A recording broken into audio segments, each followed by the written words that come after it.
टहलते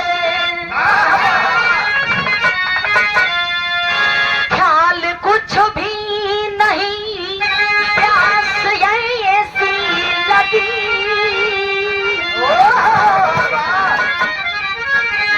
कदम धर रहे थे संभलते संभलते गम में जल के सजल हो गई थी नजर धीर मिलता नहीं धीर मन में वो भरते ले के ग्वाली दिखाई पड़ी सितारा कभी भी है बोले लखते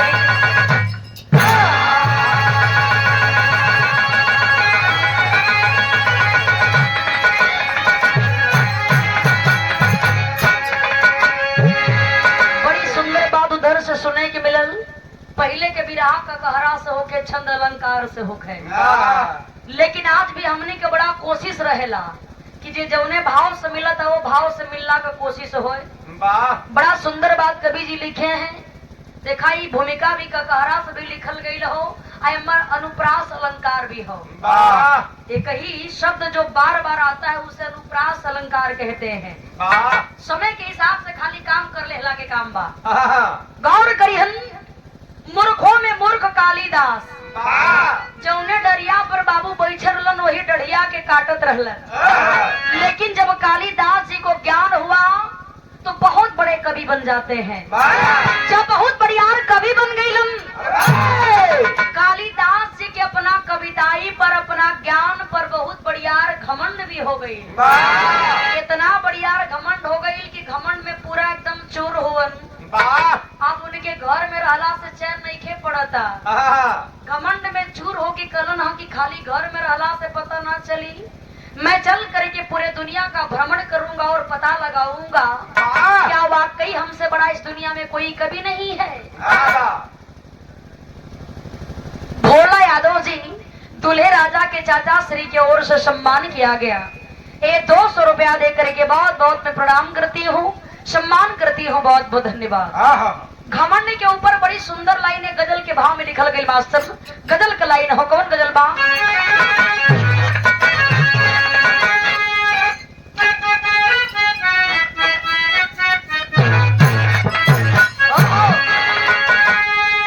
कोनो लड़का बेचारा प्यार में धोखा खैले हो। कैसे? पागल होके बने बने घूमे लागल। लड़कवा को 2-4 को कलन के देख यार तो के समझौली की दुनिया में कुल काम करिए, प्यार वार के चक्कर में मत पड़ी है। लड़कवा कहता कि सबके जैसा फालतू गिरी हम ना कैले बड़ी। ओकरा से सच्चे दिल से प्यार कैली।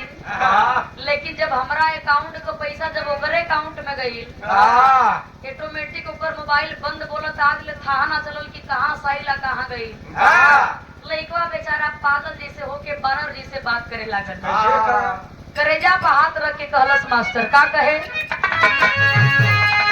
अरे इतने है करीब, अरे इतने है करीब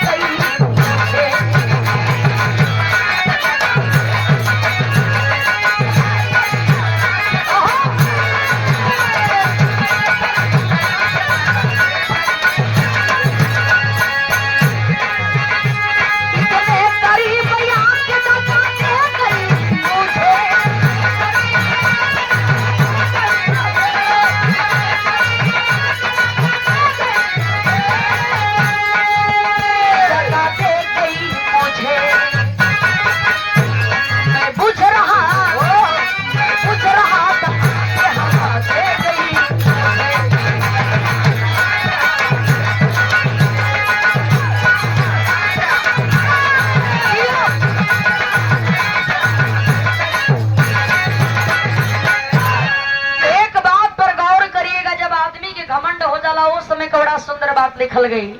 वो आदमी अपना आप के का समझेला कहना है। अरे गुरूर में कोई सानी ना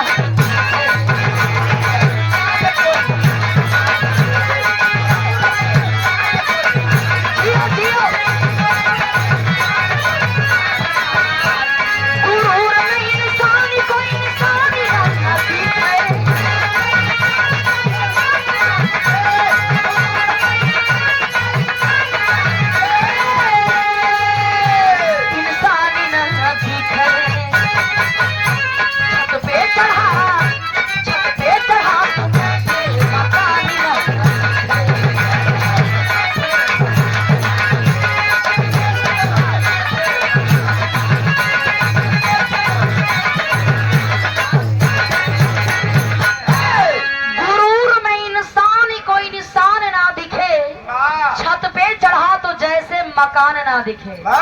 छत पर चढ़ गईला के बाद जैसे नीचे का मकान ना दिखाई देला, वही तरह घमंडी आदमी अपना आगे दूसरा के कुछ समझबे नहीं कही। कालिदास एकदम घमंड में चूर हुवन। जेठ बैसाख का महीना रहले, यही तरह बड़ा कड़ाके का गर्मी पड़त रहल। एको कदम चलला के बाद लगे कि गला सूख जाई। कालिदास जी के बर्दाश्त न भइल, कलन की चला पूरा दुनिया में घूमा, आप पता लगाई का सचमुच हमरा से बढ़िया केहू कभी नहीं हो।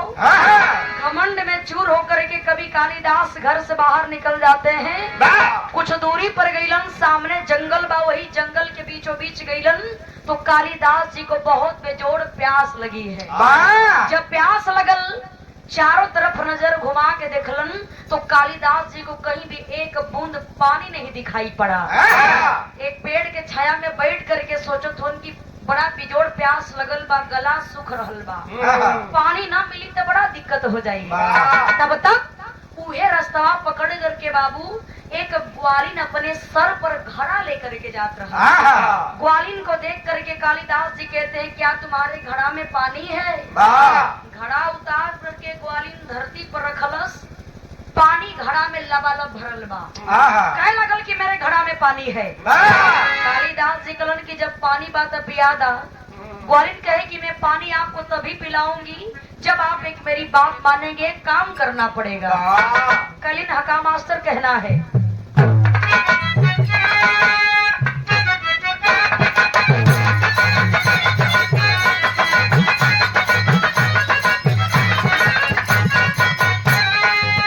कहे नारी बताना जरा अपना नाम सही।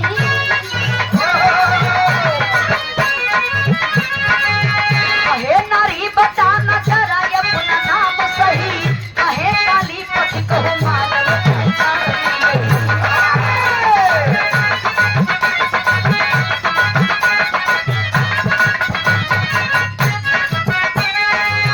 सुंदरी कहती शर्मया बिना बताने में, सुंदरी कहती शर्मया बिना बताने में, पति को दोहिया अंत से जमाने।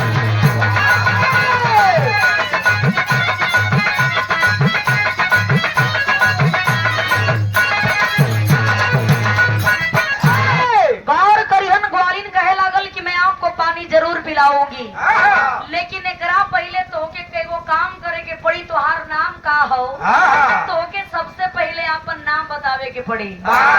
कालिदास जी कहलन करे बाप रे बाप, इतना बढ़ियार महाकवि हम बानी, हमार चर्चा पूरा दुनिया के कोने कोने में हो, दुनिया के कोने कोने में हो, और हमरा से हमार नाम पूछ दिया।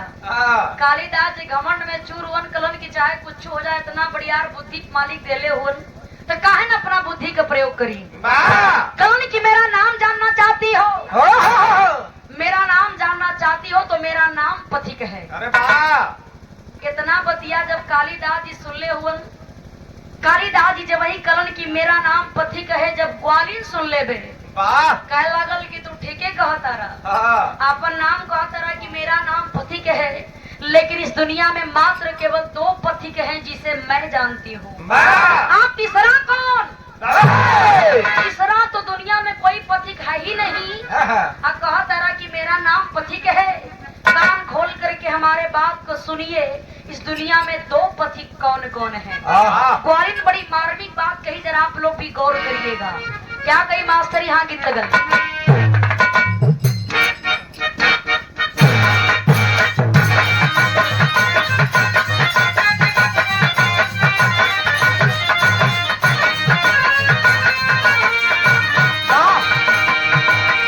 बड़ा ही सुंदर गीत के संकेत मास्टर के लेना है। यही गर्मी का सीजन गीत बा। दिखाई कुल गीतन का कोनो जवाब ना है, वैसे तो कोनो गीत गा लिहल जा, लेकिन बिरहा का मतलब ही कुल गीतन से है। देखा है कोनो दुल्हन एक गर्मी में बड़ी परेशान में, सैया से अपने कह दिया कि तू तो जाके बहरे कक्षा पर जीवन बिता लेता है, लेकिन घरवा में हमारा हाल का होता है राजा जी। का होता है? मैंने को बात सुना, कहे का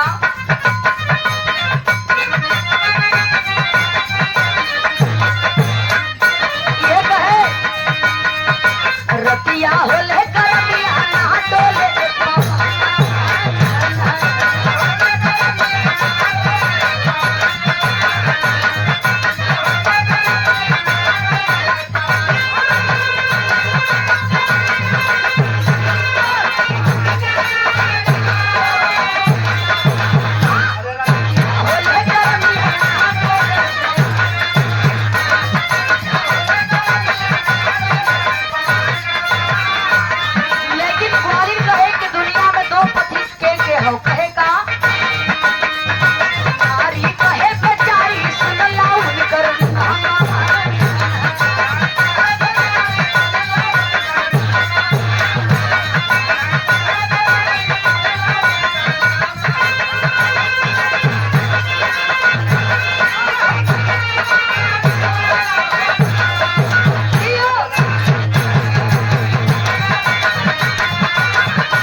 चांद जो बराबर अपने प्रक्रिया को करते रहते हैं, बराबर चलते रहते हैं, कभी थकते नहीं हैं।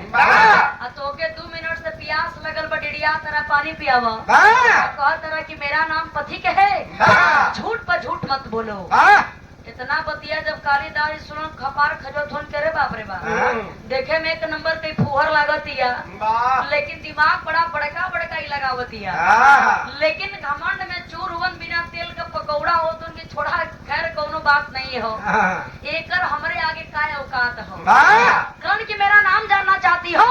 प्यास लगी है पानी पिलाओ, तुम अपना काम करो, हमें अपना काम करने दो। ग्वालिन कहे लागल कि कितनो दांत चियरबो, लेकिन जबले नाम न बतीबा तबले हम एको बूंद पानी न पिलाए। देखें बाबू, इतना बतिया जब कालीदास जी सुलन वो का कर बेचारू मजबूर हुवन, घमंड में तथा चूर हुवन, गुस्सा से लाल हो करके कलन कितना बुद्धि का भंडार भरल, चाहे कुछ हो जाए ये तो हम अपन नाम न बताए। फिर अपन दिमाग लगुलन, नाम नहीं बताते कालिदास और करते हैं क्या मास्टर, गीत लगल हो।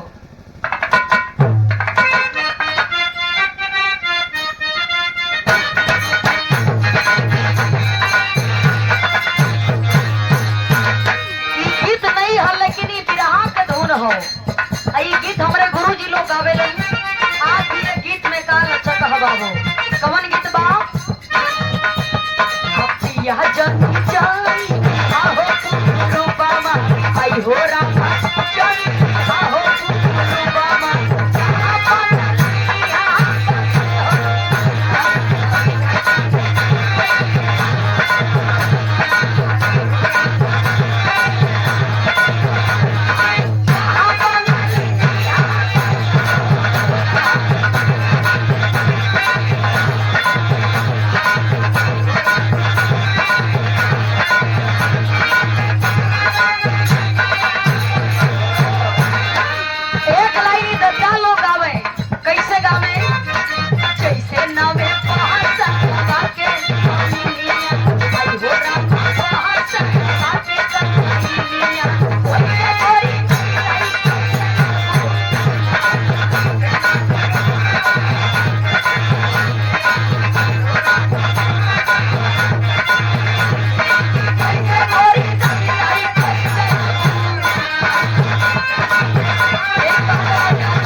मेहमान है, मेरा नाम मेहमान है, मुझे पानी पिला दो।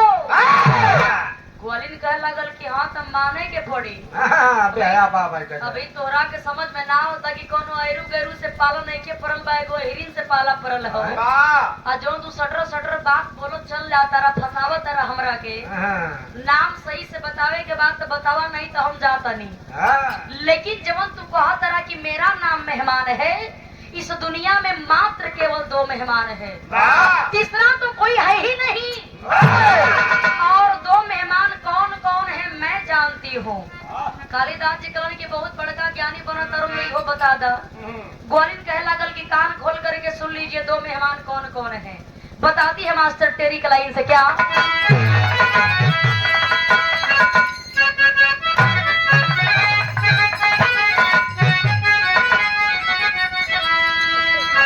मेहमानमा पिए जाने दुनिया, मेहमानमा पिए जाने हो, मेहमानमा पिए जाने दुनिया, पहला धन दूसरा यूं बदलाई।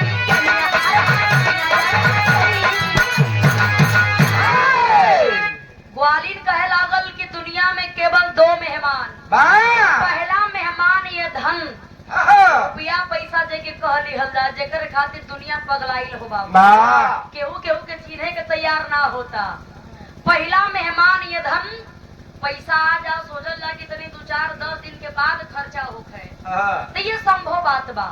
यह धन मेहमान के जैसे होता है, जो हर एक इंसान के पास आता जरूर है बाबू, लेकिन टिकता नहीं है, चला जाता है। पहला मेहमान यह धन और दूसरा मेहमान यह जवानी, जो हर एक इंसान के पास आती जरूर है, लेकिन टिकती नहीं है, चली जाती है।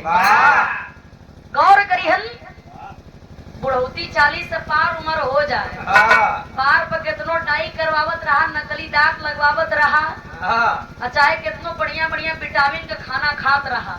डाई बड़ी खराब चीज है। कैसन दूध कराव लगा डाई? अरे फूका पड़ जाला तो के डाई रिएक्शन करेला, बच के रहा कक्का। उसी कक्को पहले बड़ा खतरा हो, तो सर फटे ही नोट दे के कक्का लोग भाग जाते हुआ। ना तो यार बट्टा पे चला लिया, बाकी वो काम ना हो। तू चलाक आदमी हो।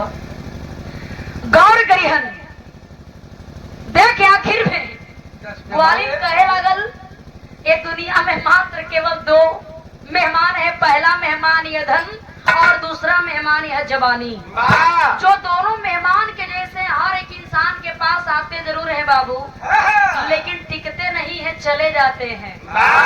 इतना बतिया जब कालिदास जी सुनत हाली अली अपन कपार खजोत होन करे, बाप रे बाप, इहो कोनो हल्का फुल्का ना बा, इहो बड़ा पहुंचत फकीर लागतिया। फिर भी बिना तेल का पकौड़ा होतन करे छोड़ा, कितनो बड़का ज्ञाता हो जा, लेकिन हमरा से बड़ियारी ज्ञानी थोड़े हो सकेले। कालिदास जी कहलन की बहुत बकवास सुन लेली, तो हमके पानी पियो, हमके जायदा। हाँ तो है ना, और कबा नहीं सही हो। देखा अहिर का बुद्धि यही के कहल जाला, चाहे बिरहा हो और यादव जी लोग न रहे तो बिरहा के करावे भैया। मंठा भी है। देखा हम कोयरी है, लेकिन कुशवाहा बस्ती में शायद कहियो साल में कहा बार एंट्री हो जाए तो हो जाए, वो कैसो हो जाए, पर ठीक बात बच बचा के निकल ला तब तक कल्याण अतन को, लेकिन किंतु परंतु भाई तो वो जैसे काम खत्म हो, बड़ी बच बचा के चलना का काम। बिरादरी का भी बहुत बढ़िया असर पड़ेगा भैया, लेकिन यादव जी लोगों का क्या कहना। 30 दिन आप लोग बिरहा सुनते हैं, कलाकारों को उत्साह को बढ़ाते, कितना रुपया आप लोग लुटा देला, क्या कहना आप लोगों को, कितनों बड़ाई करी कम बा। लेकिन देखा है ग्वालिन कहे लागल कि तू जो झटके से हमके झटकत आ रहा है वो बात सुन ला। जैसे ही आई घड़ा मटका में जो घड़ा भरले बड़ी चुपचाप लेके हम चल जी, लेकिन पानी न पियाई जब तक हमरा के नाम न बतईबा। अब कालिदास एकदम परेशान होकर के फिर अपन दिमाग लगाओ, तो फिर नाम ना बताओ तुम करते हैं क्या मास्टर।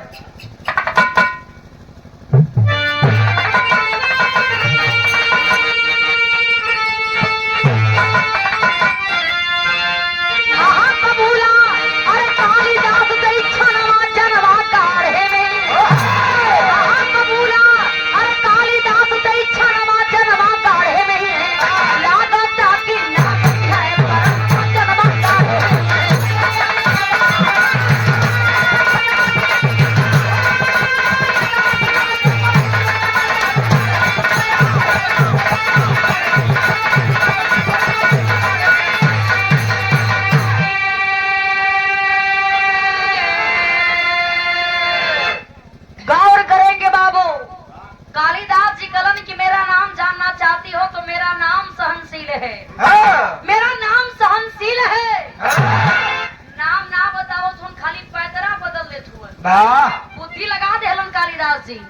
करण कि मेरा नाम जानना चाहती हो तो मेरा नाम सहनशील है। बोले कहती है कि ठीक है कह तो के लाज ना लगत हो। कह तरह मेरा नाम सहनशील है। 2 मिनट से प्यास लगल तो कबे तो जा चियर तरह पनिया पियावा नहीं तो मर जाई। कह तरह कि मेरा नाम सहनशील है। प्यास तो उसे सहन होते ना भाई अपन नाम तो सहनशील बता रहल बड़ा। इस दुनिया में मात्र केवल 2 सहनशील हैं, तीसरा कोई सहनशील नहीं है। और 2 सहनशील कौन कौन है मैं जानती हूँ। बता रही है मास्टर अल्लाह से कहना अम्बा।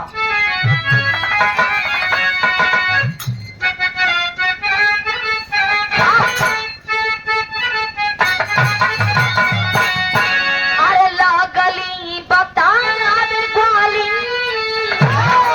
अरे लागली बता ग्वाली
सहनशील पहला सहनशील ये धरती माँ जो अपने सर पर बड़े से बड़े पापियों को लेकर के सहन करने का काम करती है। पुण्य करने वाले हो या पाप करने वाले हो, दोनों को धरती माँ अपने सर पर लेकर के सहन करती है बाबू।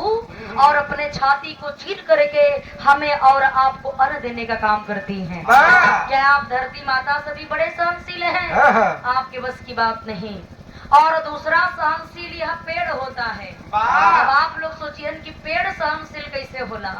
इंसान इस पेड़ पर कितना ही पत्थर मारता है बाबू, लेकिन यह पेड़ इंसान को हमेशा फल खाने को देता है, छाया देने का काम करता है, हवा देने का काम करता है, ऑक्सीजन देने का काम करता है।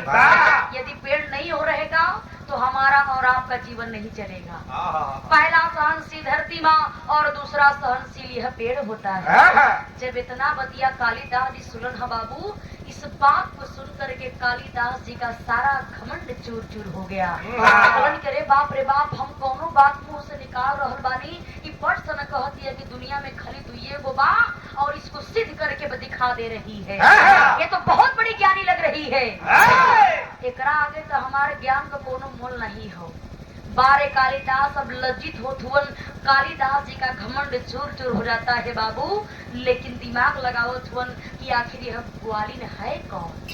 देखें कालिदास जी कहलन कि अब हम अपन नाम बता के का करब। यदि हमारी नाम जान जाए कि हमार नाम महाकवि कालिदास हम बड़ी, हमार बड़ी बेइज्जती हुई। अब कालिदास जी केहू तरह अपने आप के छुपावे खातिर फिर देखें पैतरा चेंज कैलन है, नाम ना बतौलन, आखिरी दाव बचल हो। और कालिदास जी कहलन कि लही तो लही ठीक बा, ना लही तो कोनो बात नहीं हो, हार तो मन ही के पड़ जाई। करते हैं क्या मास्टर कहना है।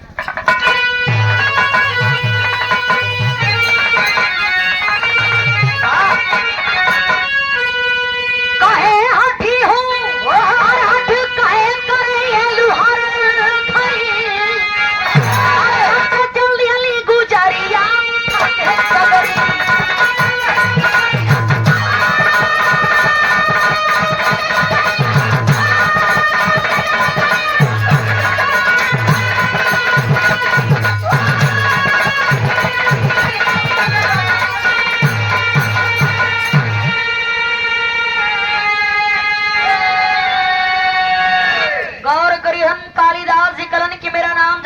जाती हो, मेरा नाम हठी है।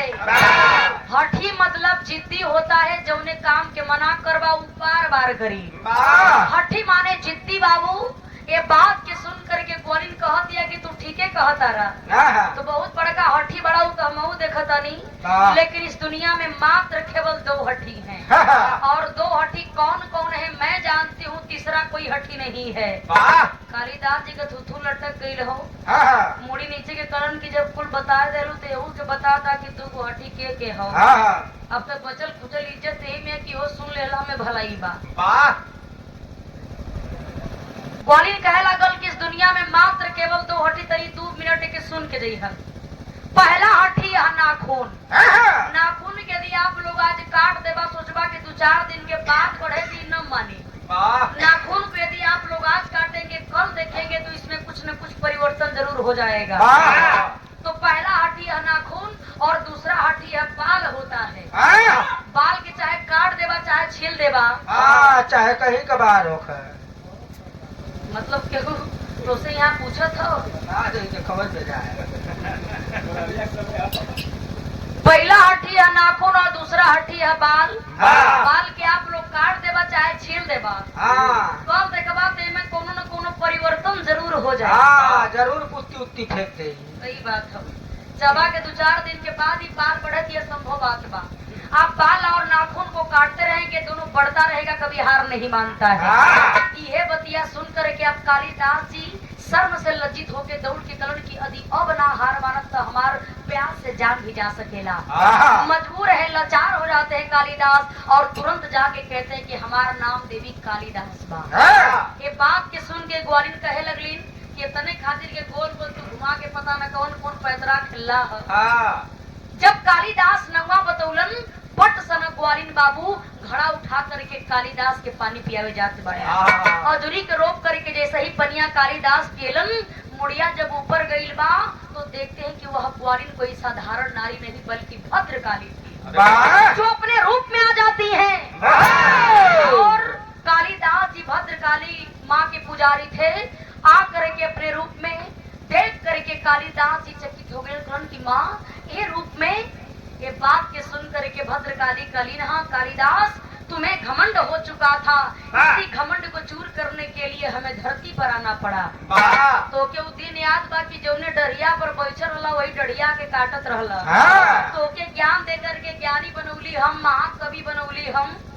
तो कितना घमंड हो गई कि तो के घरे रह के अन्न ना घोटा थो, दुनिया घूमे चल देला कि दुनिया घूम घूम के देखो कि का हमरा से बढ़िया क्यों कभी हो। इतना घमंड, इसी घमंड को चूर करने के लिए हमें धरती पर ग्वालिन का भेष बना करके आना पड़ा।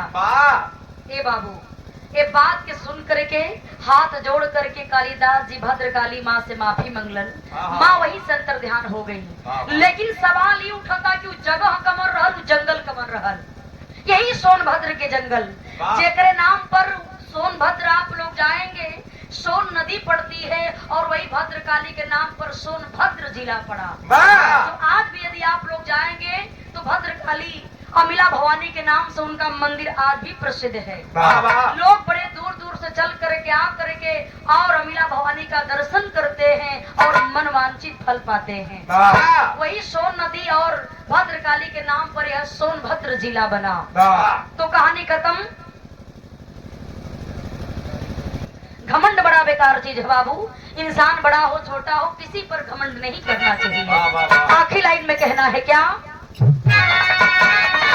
गुरु बिहारी गुरु रमन श्यामा भय स्वर्ग के वासी।